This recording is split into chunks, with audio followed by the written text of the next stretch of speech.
Bonveno alla YouTube Cruz de Esperanto, Expressa Esperanto. Mi estas 신현규.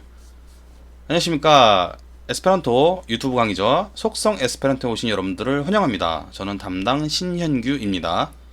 이번 영상은 강의는 아니고 첫 번째 영상에 해당하는데 바로 이제 오리엔테이션이 되겠습니다. 이번 오리엔테이션은 속성 에스페란토를 구성하는 1부, 2부가 어떻게 구성되는 것이며 그 다음에 이거를 왜 찍는지 어떤 식으로 우리가 이거를 받아들이면 되는지 공부할 때 뭐 이런 것들에 대해서 간단하게 설명을 드리고자 합니다. 왜냐면은 기존의 여러 강의들은 교재를 중심으로 합니다. 이 교재들은 제가 아는 선에서는 이제 거의 대부분이 문법 요소들을 이제 하나씩 쌓아가는 그런 느낌이 있습니다.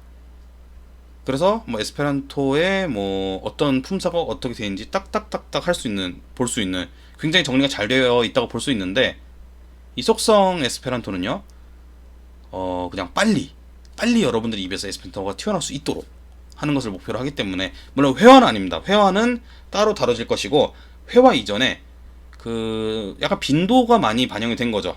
필요한 것들 위주로 먼저 빠바바바박 공부할 수 있도록 그렇게 구성이 되어 있습니다. 그러다 보니까 어떤 거는 굳이 이게 왜 교육 항목으로 되어 있나, 이 순서에서 왜 나오나 싶은 것도 있고, 어떤 것은 나올 때가 됐는데 왜 안 나오지? 내가 본 다른 교재들은 보통 이쯤 되면 이게 나오던데? 하는 것들이 있을 겁니다. 그래서 뭐 그거를 일일이 설명드리고자 하면 너무 길고, 설명드리는 것은 아니고 그냥 취지, 목적 뭐 이 정도를 설명드리면은 대강 이제 들으실 때 이해가 되지 않을까 생각이 들어서 짧게 오리엔테이션을 구성해 보았습니다. 먼저 예상 수강자는 이렇습니다. 첫 번째는 에스페란토를 처음 하시는 분입니다. 이 속성 에스페란토라는 것은 글자, 소리도 모르는 분부터 시작합니다. 그래서 그걸 아시는 분들은 바로 넘겨도 돼요, 강의를. 제가 이것을 이제 업로드를 한 번에 할 것이기 때문에. 그 다음에 에스페란토를 배웠는데 추억만 하시는 분들이 꽤 많습니다. 어떤 단어나 표현이나 어떤 문법적인 것을 추억하시는 거죠. 아, 나 저거 봤다. 약간 첫사랑 기억하시듯이 봤는데 모르겠다. 내가 저거랑 구면인데? 아, 모르겠습니다. 뭐 이런 것들. 네, 그런 요소들을 이제 한 번 더 훑어보는 그런 계기가 되었으면 좋겠고요. 그 다음에 에스페란토를 이미 잘 하시지만 가르칠 상황이 있는 분들 중에서 교재를 통해서 할 수도 있겠죠. 충분히 교재들이 잘 나와 있기 때문에. 근데 이럴 수 있습니다. 약간 저도 이제 많이 겪는 상황인데, 한 2주 만에 에스페란토를 하는 사람을 양성할 필요가 있을 때, 그런 경우에 2주 만에 강의를 다 한다는 건 굉장히 힘들거든요. 다 가르치기가 힘듭니다. 근데 교재라는 것은 보수적이기도 하고 다 전달을 해야 된다는 의무가 있어요. 교재에서 누락이 되면은 마치 그게 없는 개념처럼 보이기 때문에, 그건 뭐 교재라는 그 카테고리의 특성이라 볼 수 있습니다. 숙명이기도 하고.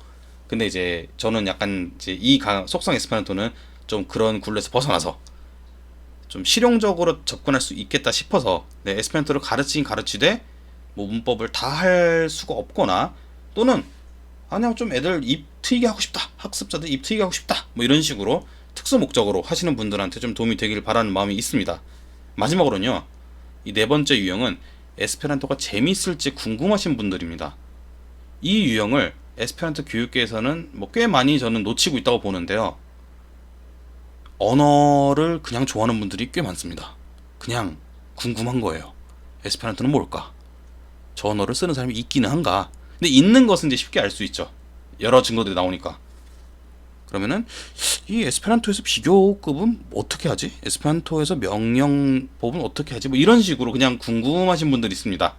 이거를 이제 교재를 보면은 딱딱 조회할 수 있겠지만은, 그거 말고 그냥 대충 훑어봤을 때 어떤지 한번 마치 그냥 유튜브로 재밌는 영상 보듯이, 클립 보듯이 그냥 에스페란토 보고 싶다, 이런 분들을 위해서도 좀 준비했습니다. 그래서 텐션을 좀 높여서 최대한 재미있게 하려고 노력을 합니다. 재미가 없을 수도 있지만은. 그 다음 구성 형태는 이렇습니다. 구성 형태는 첫 번째, 문법 형태를 하나씩 접근하는 방식이 아닙니다. 물론 문법 용어들이 많이 나옵니다. 그게 기준이 되기도 하지만은 우리가 하나 다 훑어보는 게 아니에요. 즉 여기에 안 나오는 문법 용어가 있거나 형태가 있다고 해서 그게 에스페란토에 없다라고 생각하시면 안 됩니다. 그 다음 파르토 우노 1부죠. 1부는 가장 기본적인 교육 내용입니다. 그래서 이 시간을 보시면 알겠지만은 일주일 이내에 에스페란토를 쓰실 일이 있을 때, 또는 일주일 정도는 내가 에스페란토를 공부해 볼 수 있겠다, 아니면은 뭐 사람의 이 끈기도 일주일 넘기기가 쉽지 않잖아요. 어쨌든 일주일 이내에 에스페란토를 쓰실 일이 있을 때 이제 쓰시거나 공부하실 계기나 의지가 있을 때 하시는 거고요. 이 파르토 누 2부는 1부에서 언급만 되거나 결여된 내용들을 보충해서 초급을 완성합니다. 그래서 어려운 것들은 이제 파르토 2로 많이 보냈겠죠. 2부로 많이 보냈습니다. 그 다음에 제시보다 노출을 중시합니다. 이게 무슨 말이냐면은, 예를 들면 전치사가 있으면요, 전치사는 이만큼이 쫙 있다라고 제시하는 것을 목표로 하는 게 아니에요. 전치사들이 예문에서 자연스럽게 나오게 노출시키려고 노력을 합니다. 특히 이제 전치사나 의문사, 접속사 이런 것들이 이제 거기에 해당합니다. 따로 이제 항목을 설정하지 않습니다. 단 이제 전치사 중에서 위치 전치사 같은 경우는 조금 중요하기 때문에 그런 것들은 항목이 설정되어 있습니다. 즉 위치 전치사가 나왔다고 해서 이거 말고 전치사가 없는 게 아니죠. 하지만 전치사 전체를 보고 이런 식은 아닙니다. 그런 것들은 우리가 레르누라는 사이트라든지 아니면은 기존 교재를 통해서 충분히 확인할 수 있어요. 딱 보면은 전치사 쫙 나옵니다. 그거 말고 좀 특성들 위주로 빠바바 공부할 수 있도록 하는 것이 목표가 되겠습니다. 벌써 끝입니다. 네. 니 코멘츠라고 해서 우리 시작합시다 같았는데, 다음 시간부터 이제 제 1강으로 뵙도록 하겠습니다. 1강은 에스페란토의 소리인데, 소리를 또 이제 다 하는 건 아니고요. 소리 중에서 좀 쉬운 부분. 왜냐면 처음이 너무 어려우면은 여러분들이 2강을 안 들을 것이 분명하기 때문에 1강은 조금 쉽게 구성했습니다. 자, 그럼 다음에 뵙겠습니다. Gis revido.